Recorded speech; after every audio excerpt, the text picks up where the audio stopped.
Joan, would you start by giving me your name at birth and where and when you were born? Joan Pamela Lewis, 2/12/35, born in Preston, Iowa. And your surname when born? Russell. Salter. Can you tell me something about your parents? They were founder members. My father was founder, chairman of the Liberal Synagogue, which she started when I was 12 and a half. And before that, I didn't do anything at all. I knew I was Jewish. I think we had Seder with a neighbour, but nothing else at all. No synagogue attendance, nothing. Until they started the congregation there. Just going back a little, your parents, were they born in England? Yes. And what was your father's profession? He was a dress designer. He owned a garment factory. And that was where was the factory? In central London. Employing a considerable number? Or? When I first remembered him, he was an employee, and then he started out on his own. About 20 employees, I suppose. I don't really remember the numbers. Was this ladies' garment? Yes, ladies' dress. And how long did that business continue? Until he retired, age 52. Which was about when? He's 80 now, so you do your maths backwards. And that garment, these employees, was there a Jewish proportion amongst them? No, possibly was one of them more.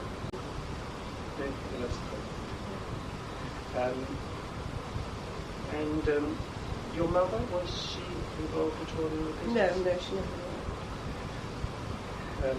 Your parents' actual names were? Katie Gershon Maxwell. Katie Gershon and Max Salter. And your father, you say, started as an employee when he was young in this industry. He started out as a solicitor and decided he liked it, and then went to the Paris Academy to learn design and fashion. Sounds a somewhat unusual change. Yeah. Is he a somewhat remarkable man? He always knows his own mind. And where and when did your parents marry? They married at Warm Lane Synagogue in 1931, 32. So they had been, so their upbringing was it? My mother's was membership in Orthodox Synagogue. That was all.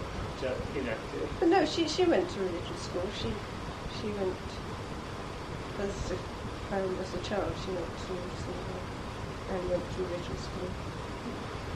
I don't know what my father did, but they were founding members at South London. Your father's parent, your father's father was the founder of South London. And then your father at some stage then moved to North London, you say? Yes, they met on a blind date. So my mother's friend married my father's brother. So they settled, you say, and then... They married and lived in Wembley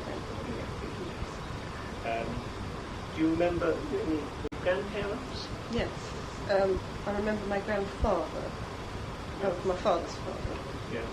And all that family. It was a very close family, used to meet quite often.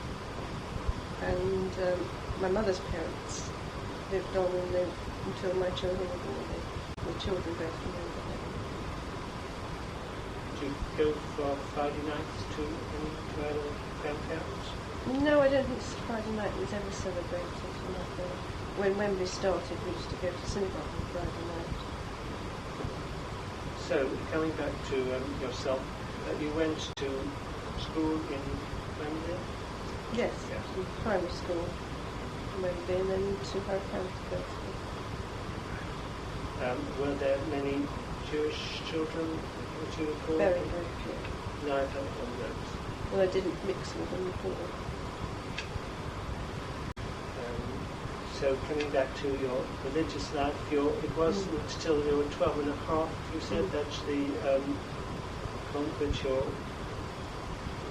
family became active, became members of the congregation. Yeah. And then we started the religious school at Wembley in our home. And that went on for quite a few years in our home, in all the rooms of the house. So what effect did that have on you? Well, I was very much a part of it. My brothers and I and two others were founders of the religion school. So you were being taught there by what sort of By Marjorie Moose. And did you then take part? So were you bat mitzvah or Got confirmed. confirmed at age then? It was 16. 16. And what did you then take yourself apart in teaching? Yes, and I taught as soon as I was confirmed at Wembley. And by which time was the classes still in your home? No, but we hadn't got our own premises then. We rented a school. And what happened to you when you'd finished at the Harrow County Girls' School? I did secretarial course in the sixth form and went out to work. And could you give your side as to how you came to meet Alan? We met at a party. And then you were jointly attending the youth club at When I Wembley? started, there was no youth club at Wembley. So I used to go to a youth club in the Orthodox synagogue in Kingsbury. And several of us broke away once the junior youth club had started at Wembley and came back to Wembley to start the senior club. It was about a few years before I met Alan. How do you recall anything of the Orthodox youth club? Was that very different from the liberal clubs? No, not really. Not terribly. No. Similar, Yes. And that you were living at home while you were working? Yes.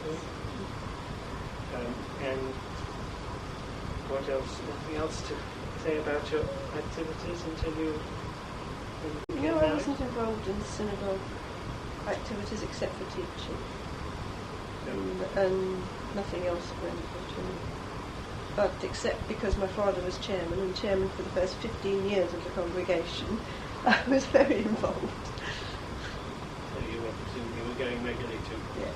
services, and you were also teaching. Which day was it? Sunday religion Yes, school? Sunday. Wednesday. Yes. And you were teaching what sort of class ages or all ages? Or?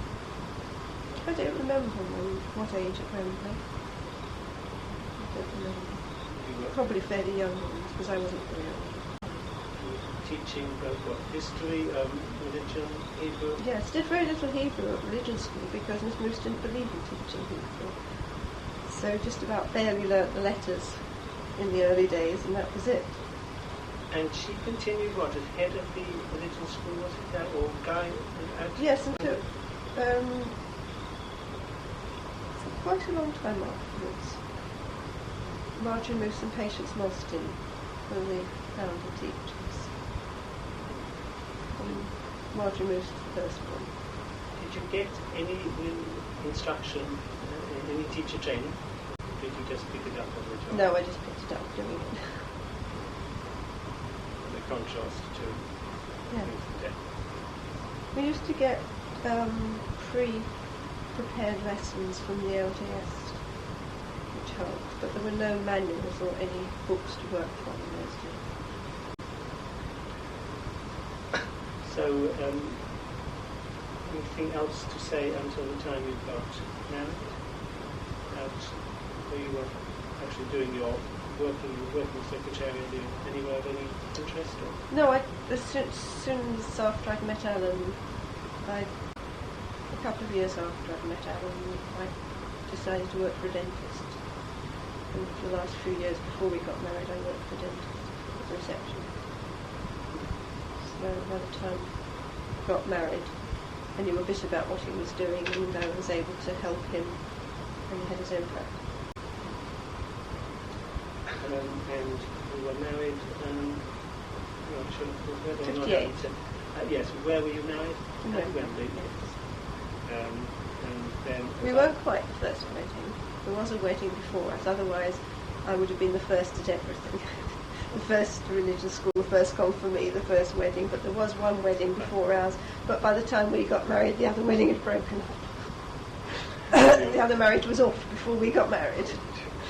You got married at Wembley. Did you have a reception at the synagogue hall, or elsewhere? No, at the hotel. And so you then, as Alan has said, first of all, he was an associate in a practice. Did you help him in that practice? No, I helped my father. I went up and did the accounts for my father once when we got married. How did you factor that in your father's dress factory? Any comment about the atmosphere in what is now called the rag trade in those days? That was privileged because I was the boss's daughter, but otherwise, no. It wasn't particularly, as it used to be called it wasn't a sweatshop. It was No. a decent factory. What level of the trade did you put in? It wasn't, no, it was in the middle to low end of the dress trade. Quantity rather than quality. And right, continuing. So you got married, and then when Alan had his own practice, you say you helped him in the practice. Well, the practice was here in the home, so there wasn't any option. Right, but you had the two. Your first child was born how soon after you were married? Then? 2 years. And you fitted in bringing up the family with continuing to help them. Well, no, I didn't have to go out of the house to help. I didn't do very much when he was here because there wasn't a lot to do. But I think I started in accounts, didn't I?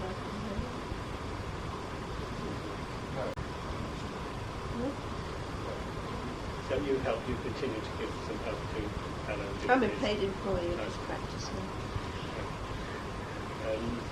And now Northwood and Pinner congregation, you presumably got. How were you? Alan has told me that he went to the inaugural meeting. At what stage did you get involved?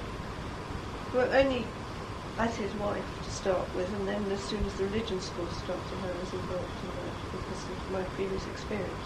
I'd given up teaching at Wembley when I got married, and I only went back to it then. I helped him run the youth club at Wembley for 3 years. We did that together. But I'd given up teaching when we got married, so I only had a gap from when we got married until Northwood started lesson and we lived in school. Short gap. Going back to youth work, do you have any comment on how running of youth clubs? Or no, I only had experience of being a club member. That was the only training we had. And seemed to be quite successful while we were doing it. We managed it for 3 years, but it was a tie because it was Saturday night. So you were very dedicated then to... For 3 years, yeah. I did it right up after the first child was born, right up to the time the second one was born. So it was when I was pregnant with Martin, wasn't it? We're still running youth club. And you were teaching. Had you started then teaching at Northwood then? No. We started Northwood Into school. About a year after Martin was born. And what role did you take at the beginning of the Northwood religious school? Just a teacher. Yes. And you subsequently became head of the Sunday classes. It's just developed over the years. It hasn't been it's been I suppose 10 years ago when Andrew was on sabbatical. It was the first time I really had to take major responsibility. And at that time there was only one school, or two. So I virtually had to run it for 6 months while he was away. And what would you like to say about your experiences as a religious school teacher? I enjoy it very much once I got there on a Sunday, but it's a rather large job at the moment with such a large school. And it's very difficult to do the administration and the teaching combined, which Andrew has to do. It's almost impossible to do both properly. So school the size ours is at the moment. Pointing to the need for almost a separate class of person as administrating as against doing the actual teaching in a large school. You presumably over the years found out how to relate both to the other teachers and to the pupils. Yes, you have. And we've, in the recent years, got a lot of the ex-companies in to help as trainee teachers, and that's something that's developed over the years, and I found I've been involved in that, in dealing with the trainees and training some of them.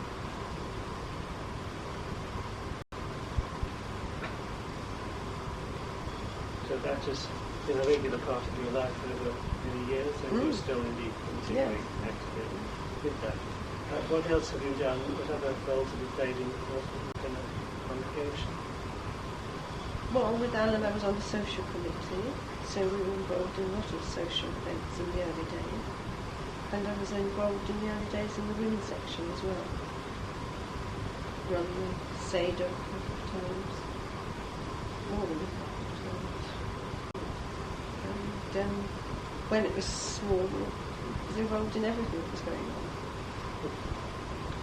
And any other comment on Northwood congregation as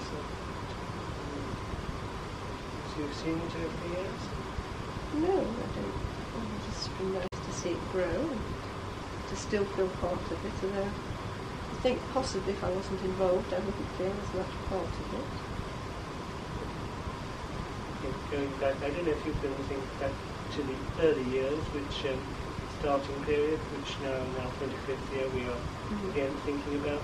Any recollections of what it felt like to be at the beginning of founding of a congregation? I think we were constantly breaking new ground and trying to think of different things to do, different ways to attract people, different ways to keep people in the congregation. I think at the time when Alan said it was motivating people and trying to do different things to motivate them. It was more exciting for us at that time. And I think also it was possible that we were younger and more enthusiastic. I don't think we'd have the enthusiasm to do it now. I think it helped that we were younger at the time.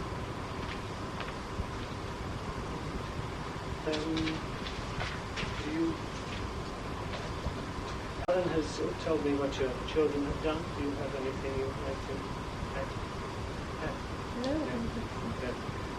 Do you have any siblings? Yes. Yes. Yeah. Can you tell me who they are? One is a member of the congregation, Derek Salter, and the other one is not a member of the congregation. They give the name. They're twins, John and Derek. John and Derek Salter, who are also members of a liberal congregation. Derek is a member of our congregation. Yes, and John is.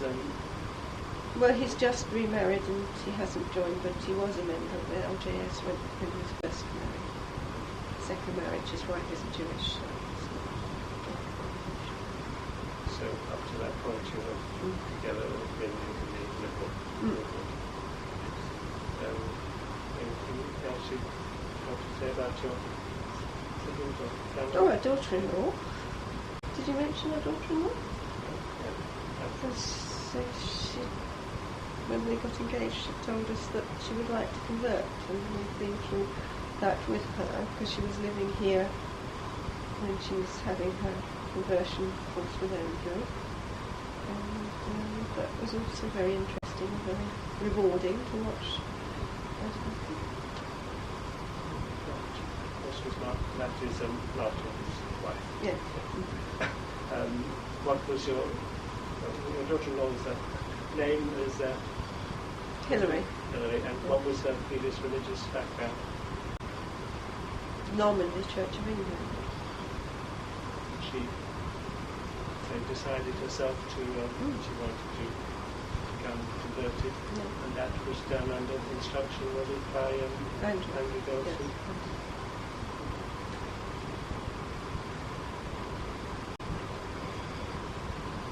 I think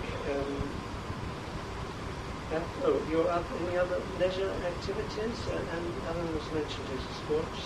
Mine too. You share. Yes, tennis and netball, and playing a little golf, and a little bridge. Other associations and groups in the sporting or indeed any other I'm treasurer of the religious netball club and have been treasurer of that for a long time.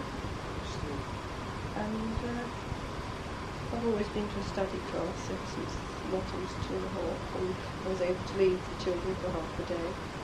So I've studied art history and Greek and Byzantine and Roman history and literature. I was particularly interested in art and art history.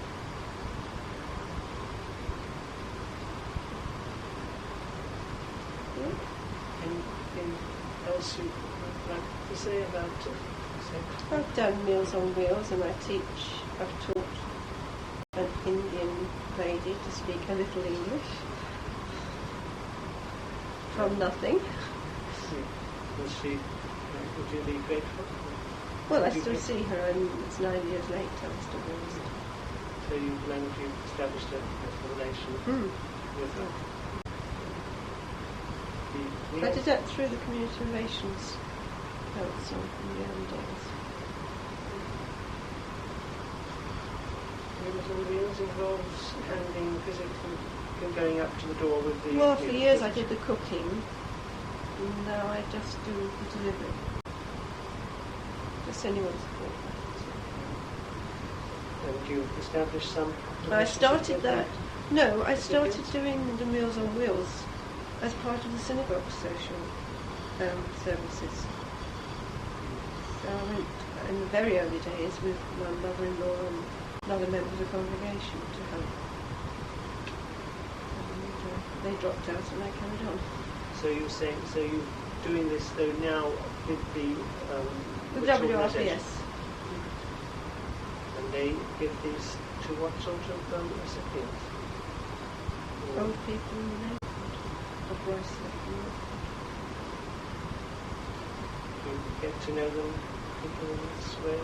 A little, not a lot, but a little, because we have to collect money from them, so we have to go in and see.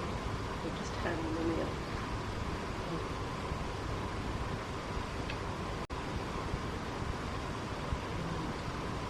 So, is there any final comments on your life? What you've seen with your family? Or I don't think so. We seem to be both of us very much involved. We're very lucky that we get on very well with a lot of our cousins. Very close family in a lot of ways, both of us. We're very lucky. well, have you, since you both started from the Wembley congregation, have you retained considerable links with that? Yes. People there socially? Yes, the youth club at Wembley, the junior youth club, had such a strong group that they still are very close friends, and we are on the periphery of that. although we were slightly older than all of them. We count them all as our friends now. The age gap's narrowed, and we see them and get involved in a lot of their get-togethers as well. Well, there's a question I might ask you. Have you encountered anti-Semitism at school? No. Yeah. I suppose again, can I ask your own religious observance when you had it, say, it's when once you had children, you presumably, have you observed the Shabbats and festivals in the home? Yes, we have. All of them. And the family tend to come to us for Seder. We've had a family Seder since we've had a family. And it's grown now, and all the family come to us every year. And the children always come here for the festival. Well, for the for Seder. I think if I can go back to the beginning, you told me about your parents. I think we've asked about your grandparents. Do you recall any of them? Which of those you recall? Oh yes, I did say I Sorry. I beg your pardon. Right, I know the names of Katie Gershon. Forgive me. Right. In fact, how far back do you trace your... Well, one of my mother's cousins has traced the Leekman family, which was my grandmother's maiden name, back to the beginning of our century. And that was back in Poland. But they've been in England certainly since about 1860. And your mother's... That was my mother's side. So, yes. And my father's family came from Poland, and my grandfather on my mother's side came somewhere through South Africa, I'm not sure, but he lived in South Africa for some time. Do you know what he was doing there? No, I don't know the details.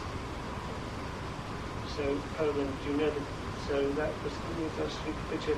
Both grandparents went originally from Poland, but my mother's family a long time ago, not this century. Do you know the towns where they came from?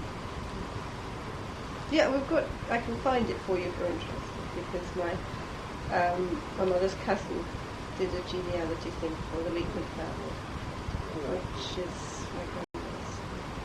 So see if you could supplement with that information. Yes. Thank you.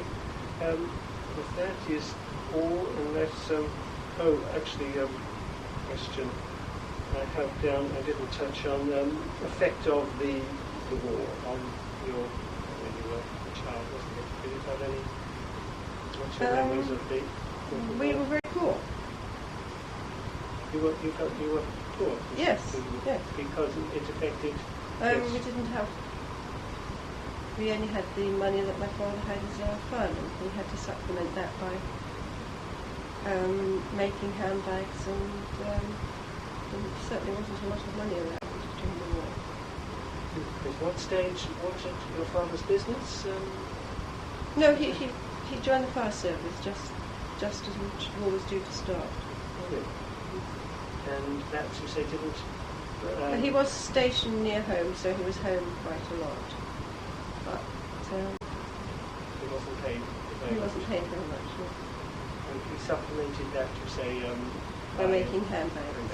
Yeah. And it was difficult then? Yeah, we had 3 small children.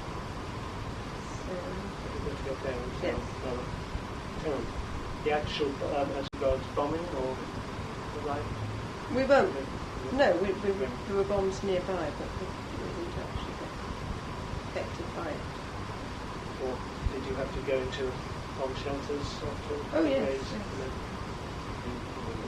Yes, and I remember quite a lot of things during the war. Such as? Going into the shelters and finding our mattress floating in the shelter one morning. I remember being frightened of the bombing, and I put down my fear of flying to waiting for waiting for doodle bugs to come over and the engine to cut out, because I still listen for the engine to cut out when I'm flying. Bomb shelter, was that in your garden? We had both sorts. We had Anderson and Morrison shelters. Are you old enough to know Anderson and Morrison? For the sake of the historians of posterity, perhaps save them looking it up. We should The Anderson explain. shelter was a dugout one in the garden, and the Morrison shelter was a metal frame one indoors. No, it was a metal frame. Your parents had it, was it the usual sort of suburban house? Mm-hmm. What, semi-detached? Yes, semi-detached. Metro land. Thank you. Right, I think I have now covered the areas, unless there's anything that you want to add. Okay. No, my grandfather invested very wisely and bought property, and that's been a family thing because he left property to my father, which we're now managing. That's our latest interest and hobby. So the same, or some of the same property which you're... No, he's split it up from large houses to small ones.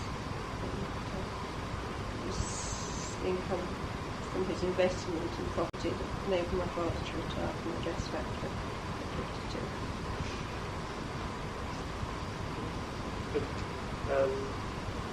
Which was after, how was that in relation to the war as well? Well after. Well after. Thank you.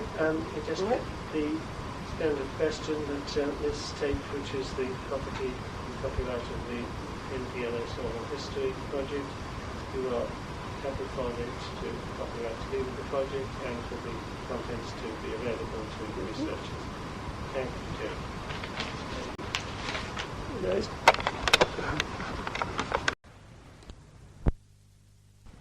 Testing 1 2 3. Testing 1 2 3. Stop.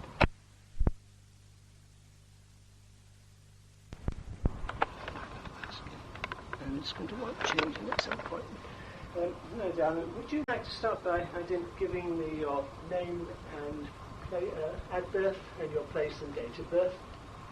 My name Alan Hilbert Lewis, born 7th of March 1935 at 100 Chanders Avenue, Whetstone. Thank you. Taking you into your childhood, can you say anything basically about your schooling? I went to a prep school in New Barnet, and leaving there to do 11 plus, and went on to Christ College School, Finchley. Were you happy in those schools? Very happy at grammar school. Neither happy nor unhappy at the prep school. Were there many other Jewish? Christ College, about 30% of the school. Were there Jewish assembly? No, they had no Jewish assembly.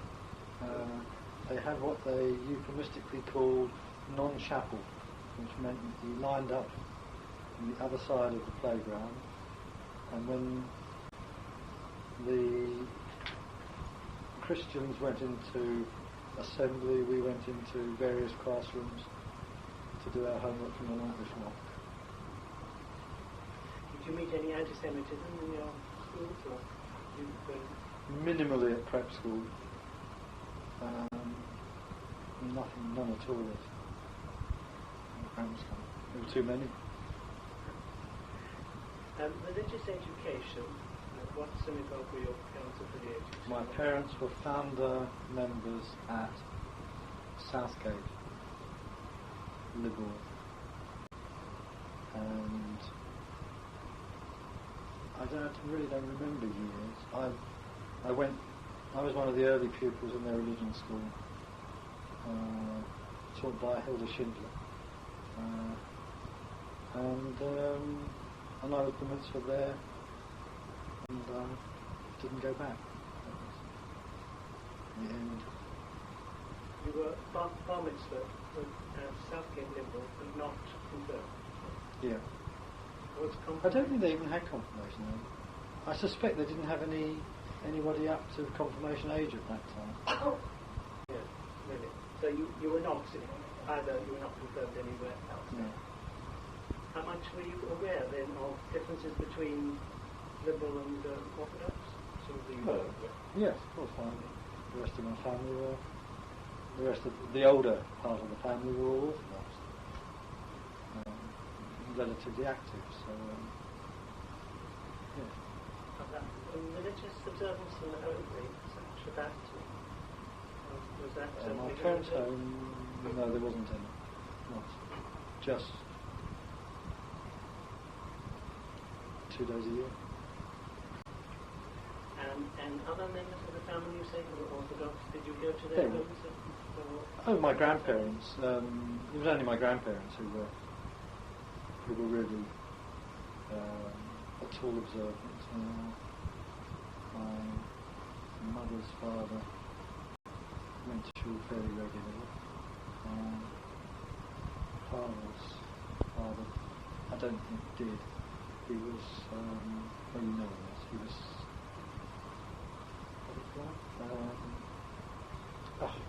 Superintendent of a Federation cemetery at Edmonton.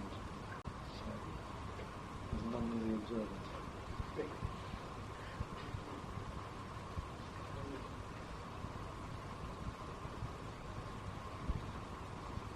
And after school, you went to university? I went to Guy's, qualified in 1958. As a dentist. Any comment as to how you came to choose dentistry as a career? Not really. I thought of doing medicine at one time, but I like the practical side of it. Did you take part in Jewish life much in university? There wasn't any Jewish life much in university. There were not many other Jews at Guy's? Or they didn't, they were working... There are quite a lot of Jews, but in a place where most people live out, there's not a great deal of sort of campus activities there is now. In fact, I don't know whether there is at Guy's even now, because it's still largely people living out. There's no hall of residence. Consequently, you tended to go your own way at the weekends. Did you keep much touch with Jewish life then? Were you in touch with youth groups during that period? After the first year or two, I met Joan and her parents and became involved with the Middle Wembley youth group. Was that played an important part in this I part? became chairman of it after about a year. So about 57, 8 by age, I think, chairman. So it obviously then it was presumably playing an important part in your Yeah. life. Mm. Have any comment on the Jewish youth groups at the time? Or They were much as they are now, cyclical in nature. Those that were good this year were not good next year. One or two seemed fairly perennial, like the alumni. But they're very much as they are. and you were married when? November 1958. And you were then, and when you became married, where did you live? We lived in North Wembley. And you continued your affiliation with Wembley? Yes, I went on the council there. I don't know, 59, I suppose. So you were quite young to be on the council? Yes. And you were the youngest, were you? The youngest for a year, and then I think John Hyman came on. And he was a bit younger still. Did you fit in all right with the managed to say your bit in the council where you were really young? You must be joking. Yes, I managed.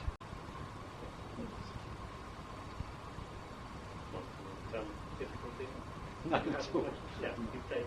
And what role did you play on? I started off as assistant chairman of the House Committee, then I became chairman of the House Committee, and then I gave that up to run the youth club with Joan.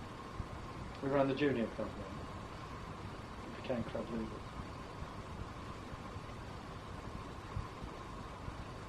And have any comment as to on when the congregation generally in those days? It was a very active small congregation. Not unlike Northwood, perhaps 3 or 4 years ago.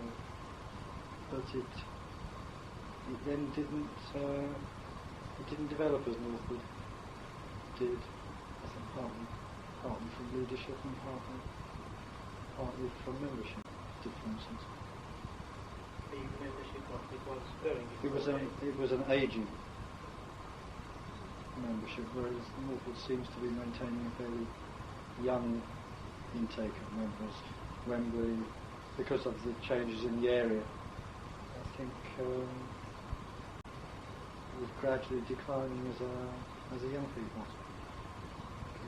People with young children were not coming to Wembley. No, I think not. They reached a peak. I don't know when, but they reached a peak and sort of gradually dwindled from that. Not necessarily in total numbers, but in the average age gradually went up. And, so I think it hasn't really. I don't think it ever really quite came to terms with being a big congregation. Who was the minister or ministers? At the beginning there were one right at the beginning. Then Vivian Simmons and Bernard Hooker, an American student called Fred Pomeranz.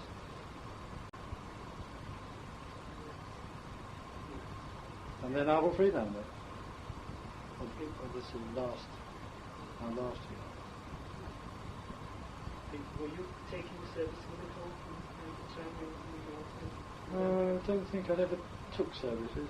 I took part in service, but I never actually, as far as I remember, did a whole service.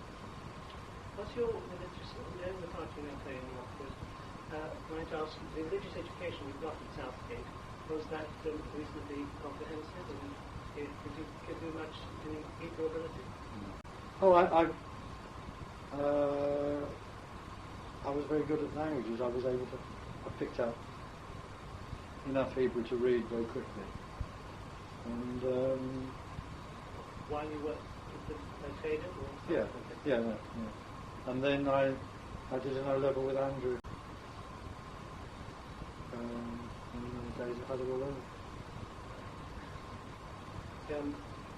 So you were recapitulating, you joined Wembley congregation, you were active in it from the time you were married in 1958. And then we come up towards the time of the founding of Northwood and Pinner. What happened at that? How did you get involved in that? I don't remember the years. I mean, I'm hopeless at dates.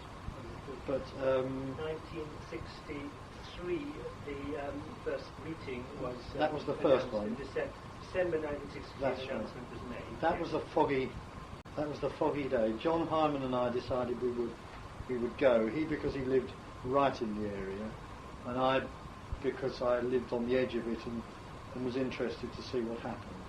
And so we went to that first meeting, and it was really adjourned with nothing much happening because so few people were there. And we formed a small investigative committee with John Hyman and myself and Bertram Jacobs and Michael Bucks. Michael Bucks never attended any of the meetings, but the three of us did some work to find out the viability in terms of numbers and also the availability of halls for letting. And then reported back to a second meeting, which must have been in February or March, I suppose. Another meeting in March, the first annual report, yes. And you got That meeting, that meeting was chaired by Bernard Hooker, who was the development director of the union at the time. And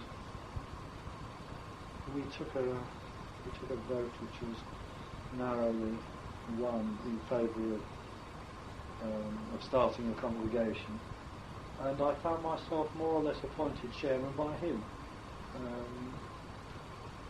at least of the subcommittee to consider further. That's how I became chairman.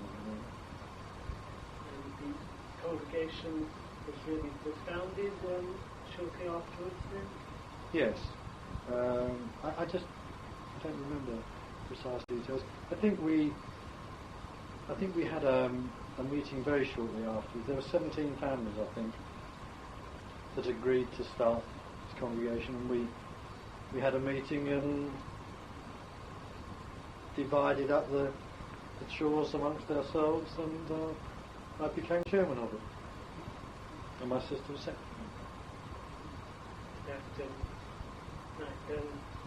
You feel at all surprised at finding yourself in that position? No. And you then, in fact, I know that you were chairman first of the preliminary executive committee, Yes. and subsequently chairman of the first annual general meeting. You were elected as chairman of the congregation. And you continued as chairman for how many years? I think it was 3. And what can you say about your role and achievements in those years? Well, being chairman then was not like being chairman now. Being chairman now is an organiser and administrator. And being chairman then was a motivator. So, while I was probably suited to do it then, I've never been suited to do it since. But motivation was really what keeping people going. Presumably you enjoyed it? Yes, very much. And you managed to, as you say, motivate people. Who were the main people? Just check. Who were the main people who helped to get the congregation going? John Hyman, R&P. My sister was the secretary. Dulcie was the first chairman of the Women's Society. That was Dulcie. She was then Dulcie from Rome. Right. Alex Popper ran religion school. And Harold Rees, Harry Hazel, of course, treasurer. Harold Rees did something. Maybe Harold Rees did R&P. And John Hyman was a sort of general. I can't remember exactly. Those were the years they both did. I think John was acting chairman of R&P to start. You've had services, I know, initially at hired forums such as First House. Yes. And then was it during your period of Hanover when these were obtained? Yes. So how did you saw that as a big step forward? Yeah, enormous. We were very few members there. I don't think it was even the first place we'd looked at, but it was. We decided right from the beginning that we had to think big and that we needed to find premises. We became available. John Hyman acted for us with the local authority and did the sort of deal that would almost be called shelf practice. In getting a lease which was favourable to the congregation. Favourable and with such conditions of termination that they were almost obliged to offer us the site that we were on now in order to obtain the use of the site they wanted in Hallowell Road. You're say anything about the services in the early days, both before and after? They were not very different from what they are now. Not very different at all.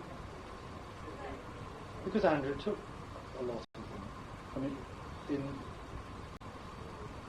very early on, I think Lawrence Regal helped with religion school, and then an American postgraduate student called Charles Thamerland came down on either fortnightly or monthly from Oxford and took services. And Sydney took monthly services. Sydney Brickford. And then Andrew came while the students at the Bec. So from that time, really things have only changed as people have developed. There's not any major change. So the character of the particular character, somewhat, I might say, somewhat left-wing in the start of the UPS, character of the services was set right from the beginning. I don't think we were then considered left-wing with the UPS. I think the UPS has drifted to the right. Well, we've stayed more or less where we were. So let me go back then to your family. You mentioned your sister, who's the name you ought to have for the character. Suzanne Weingart. And is she your only sibling? Mm-hmm. And what's her age in relation to you? She's older or younger? She's 4 years younger. And she was in youth. Did she take part in the activities in the youth club? No. I didn't live at Wembley, so she was fairly active with the alumni. The alumni congregation of St John's Wood. Yes. And see, but then did you persuade her to become involved as secretary of the law firm? No. She'd already lived over here by then, and came to the meetings in just the same way that I did. Can we have a word about your dental career? You, on graduating, what happened? You found a practice? I worked as an associate for 3 years, and then bought my own practice. And moved premises and enlarged. And well, you all know what dentistry does, but is there anything you might say about it as either a satisfying job or nature of your clients? Or no, I wouldn't say anything about that. I find it perhaps more satisfying today than I did 30 years ago. But that's just me. That because of the skills you've acquired, greater skills, or because of the... No, I just remain interested in it as a subject. And is it a career which you would has its advantages in being able to order your own pattern of work, take time off when you want to, for example? Yes, theoretically, but in practical terms, particularly when one was working mainly in the health service, it demanded so much of one's time in order to make a reasonable living that mitigated against taking time off and ordering one's life too well.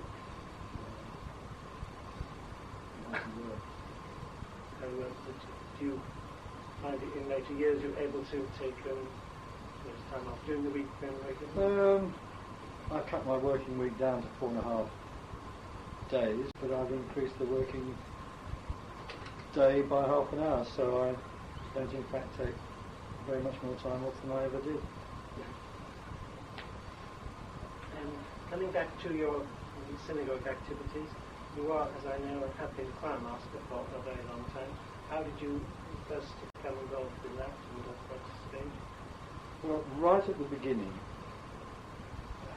John, Hyman and I were the only two who really knew the words and the music just through going to Wembley regularly. And my father was a pianist, so he played the piano and the two of us led the singing. We were gradually joined by other people. And when it got to half a dozen, we decided it would be a good idea to have someone stand in front and conduct so that we all started and finished together. And it's grown up from that. And was that while you were still chairman? Or before? I would think the real organised bit of it was after. Anthony Rees helped quite a bit right at the very beginning. Have you had any formal musical training? Informal musical training. My father taught me piano when I was very young, but I gave it up when I was very young. I started learning again 14, 15 years ago when my daughter started learning, and I got as far as playing in grade 8 and then stopped. I hardly played since. Oh, I had some singing lessons for a while, 50 years ago, but I think they made it worse rather than better.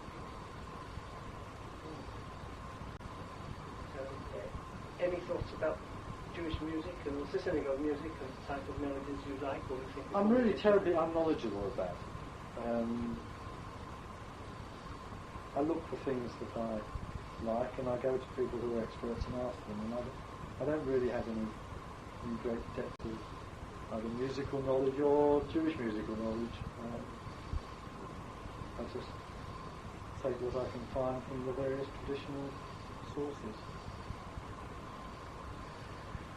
And in the also, since you came off, since you were no longer chairman, you mentioned your activity as choir master, and other aspects of that you've been involved have been what? Pastoral, R&P, membership. Oh yes, fundraising for the new build. Back on the House Committee anyway. I think that's it. It's quite a variety. Any comments on any of those activities? Or how you found No, not really. I mean, they were all just part of synagogue life, really, which we were very active in, probably more than we are now. They just part of it. Any comment about subsequent councils or chairman? Should we say Absolutely that? not. On social You mentioned that you have children. Can you tell me what their names and age when they were born? I can tell you their names and ages. You wish to leave Rosalind, aged nearly 28, is a doctor in Manchester. Martin, aged nearly 25, is a trainee building surveyor. He is 25, isn't he? No, he is 25. And can I ask Jewish commitment or otherwise? Rosalind has a religious commitment and Martin has a social commitment. So have they both remained also within the liberal movement? Oh, sure, yes. Well, Rosalind is a member of, they're both members of North, but Rosalind is also a member of North West Manchester Reform. And goes there whenever she can. More of this interview on the end of Joan Lewis's tape.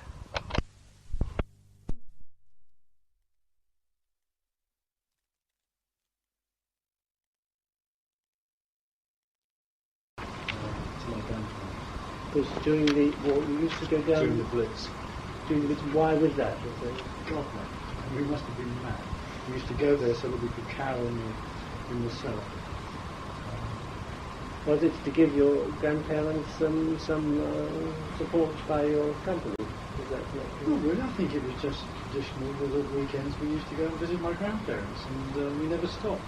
So despite the bombing, we would go down there and...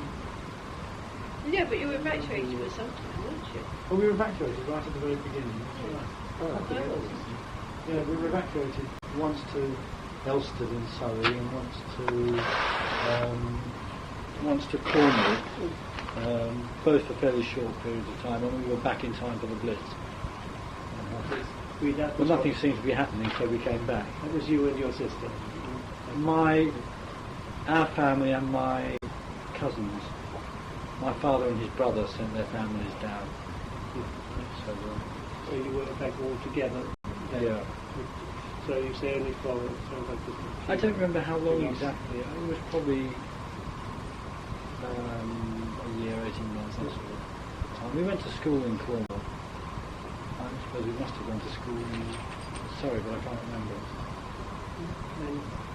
And as to how you settled into these new communities? Just like children always do. I mean, we just became part of it. It didn't really seem to matter. I don't remember it that well. I wasn't very old. Yeah, and of course you don't remember how they treated you as being Jews or... Oh, no, I don't recall any problems anyway. And when you came back here, you say, so you came back after not very long, and you have other memories of... I remember my father being an ARP warden and incident officer, and I can remember playing cricket and stopping while the flying bomb went over and lying on the ground and all getting up and carrying on with the game as if it hadn't happened. Yeah, but I didn't. And shelter? We also had a shelter in the garden. Yeah. We went into... No. The bombs didn't fall we were out of London, we weren't near anything of any moment, so there weren't really many bombs. I think my father, as incident officer, only had about 2 bombs in the whole war to deal with. Even so Wembley was considered... Well, we weren't in Wembley. Wembley was much more a likely place because of the GEC factory. But we were in Barnet, which wasn't really near anything. Green belt. Right, thank you. That fills in the bit of your time. Thank you, Alan. Seeing early days of Northwood, yes. Because we were probably one of the few congregations to start which had very experienced people amongst its founder members. John Harmon and I have been on the council at Wembley for several years, doing several different jobs. Alex Popper had been active at the LJS, Bertram Jacobs had been active and remained active in the LJS, Michael Lever had been active in youth work. And so we seemed to organise things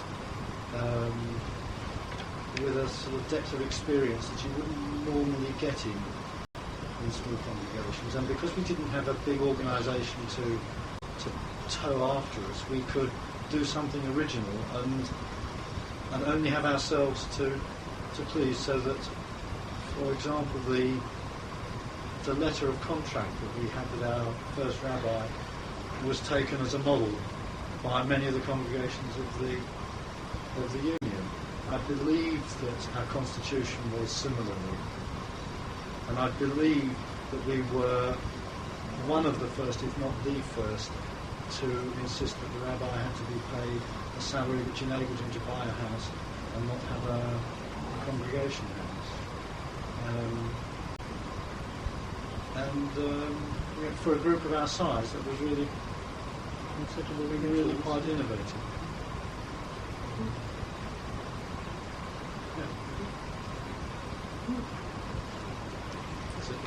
Thank you.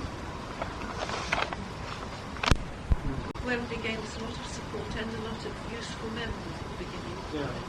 Because Harry Hazel and Harold Rees. And Harold Rees, and then June and Charles Summers all came from Wembley, and Cyril Brown. Yeah. All But they were also Wembley members. helped financially in the early days by remitting part of the subscription that our members paid to Wembley, so that we could charge a lower subscription. Because we were fulfilling part of their role as a congregation, they remitted part of the members' subscription to them, which was a financial. Is that useful? They definitely cooperation from Wembley. Oh yes, Wembley really gave birth to Northwood. Yes, very much. There wasn't any feeling that you were stealing their members. And No, there was from the LJS. Quite the opposite. The LJS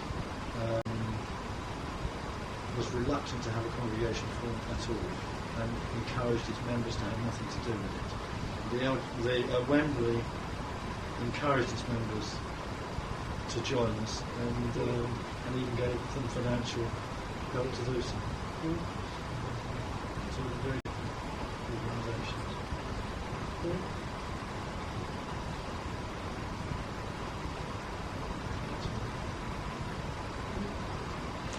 Thank you.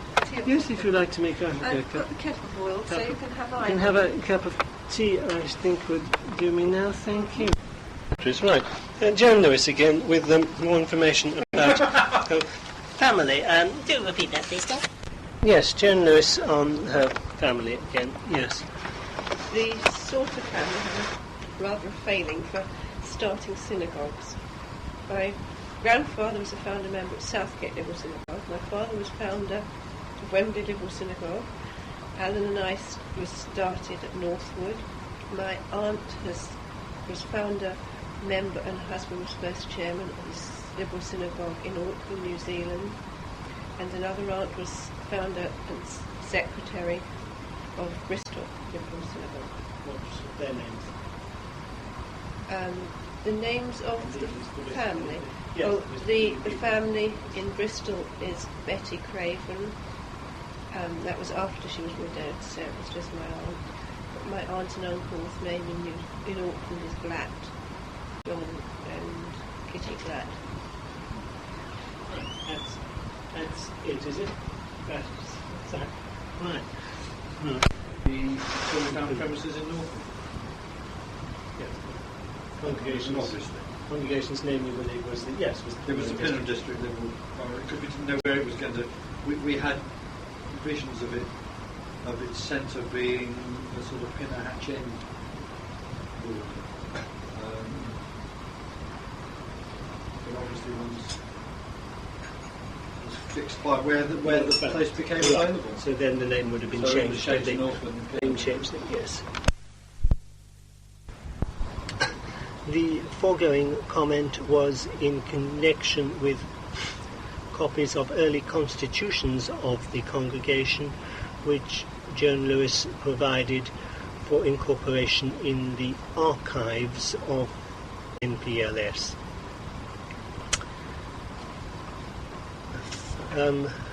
After the interview, Alan Lewis recalled something of Bertram Lewis's remarkable contribution to the congregation, such as his offer in early days when the congregation was only a few families to have Dr. Carpenter, who I think was Archbishop then, come to address the congregation. And how Bertram's many contacts were thus useful to the congregation. Alan also recalled early barbecues in Alex Popper's garden, where he said, I believe, 2 whole lambs were carved. And he also recalled the early dinner dances where over 200 people attended. He said that where everybody in those days were members of one or other committee, then everybody in the congregation practically would attend such functions. Alan was also asked what his outside interests were, and he said that he had been extensively interested in various sports, including tennis and golf and bridge, and more recently skiing had become important for him. The interview reverted also to his grandparents. He said that he remembered his father's father, named Walter, as being trying to be a very English gentleman, although that was not his origin, and he remembered him as being friendly. The usual copyright question was posed to Alan, and he gave his consent to the tape being used. That's the end of this tape.